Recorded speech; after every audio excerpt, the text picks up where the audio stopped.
it's live processing still outside Best Buy.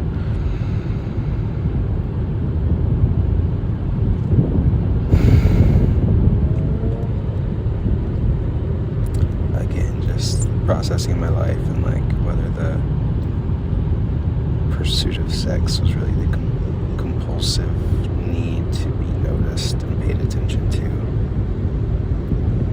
And I guess I'm not saying anything new that's not already outlined in my poetry, but yeah, just a sense of like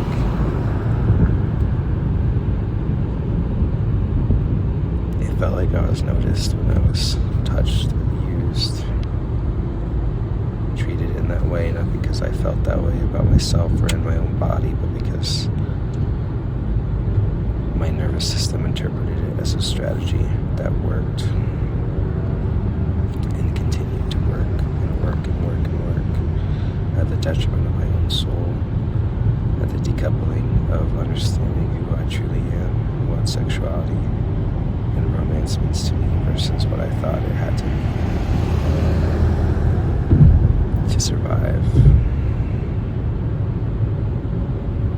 Just, yeah, how much that's impacted my ability to just dance and be free, or like to show up on a stage or put myself out there to connect. God, I think maybe what I've been confusing as insecurity, a fear of rejection, is really the fear of like the lack of safety around other people. And not knowing who is going to wound me, who is going to take my body for their own interest without ask.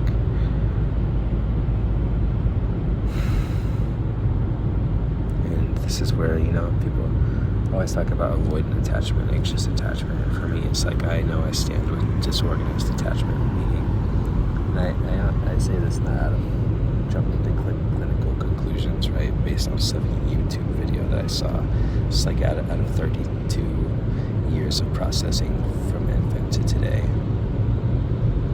And I had a conversation with my mom about 3 months ago. A super calm conversation, but just like, I'm asking this not out of critique. I want an honest answer, and there's no wrong answer, but I just want to know, like, what was the first year of my life like?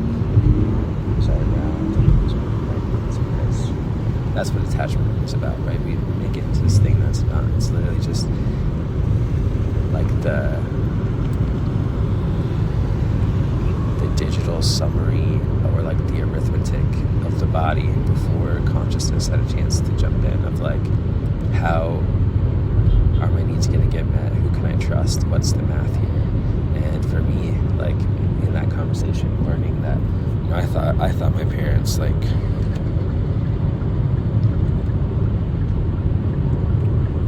were like cool 18-year-olds, had a baby, and like we're at my dad's grandma's house, and like that it was this like, I had a little story of like my teenage parents being taken in by like a loving, wonderful great grandmother, and I didn't actually realize like actually what it was like is like somebody babysitting me during the day and going back at home, and that's normal. And again, there's no bad things, but knowing the context of like my family situation, knowing like my mom, the oldest of 7, having a baby at 18, meaning like 7 siblings plus cousins, so like 10 plus in that environment, all being children who don't know how to regulate their own nervous system, like being around a child, like, not knowing who's going to shush you, who's going to hit you, who's going to love you, who's going to coddle, when nighttime is different than daytime, and Saturday is different than Sunday. Like that's what organizes attachment, right? Attachment is like an organization system of predictability anyways. Again, that's my own active work of trying to decouple moralization of attachment, because that doesn't help anybody, but yeah, just, and then being taught, demonstrated to, like that sex was a reliable way to detach. Yikes, I'm just like live processing right now, dude. I also gone through all this just from the processing and like the artistic sense of how for me, like,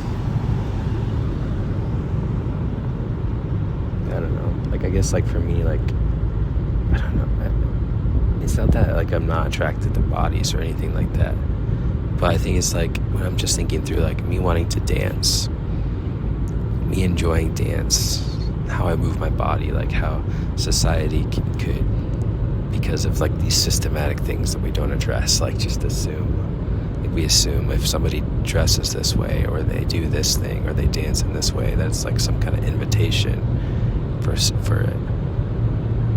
pursuit or like a mating ritual. And maybe that's really what it is. It's this combination of like still having nervous systems ruled by the animalistic expectation of other animals that just want our attention, when we're, truly in this crossroads of being souls that are in the transition from the animal to more than. And anyways, it just makes me think like, gosh, maybe that's why I haven't like danced, because people like would think that meant like that they could touch me and or that I was trying to be alluring when I wasn't, or that I was how I'm attached to a sexual identity that I didn't know if I had or not. Like, what, when you're fucking 13? I'm feeling like a lot of release just processing this, even like in my own art, right? Like that, why it was so hard for me to produce art, put my poetry out there, share certain things like this, because I had this internalization that like that would project as if I was trying to sexualize myself or like invite that, or just I don't even know. I'm just live processing it. I think we need to have these conversations, and like the only way to break this system is to look at it and to not try and find the right answers, but to look at it from enough angles that we can chart the system and break it by navigating it like a pro rather than being controlled by it. So #robotsonmars.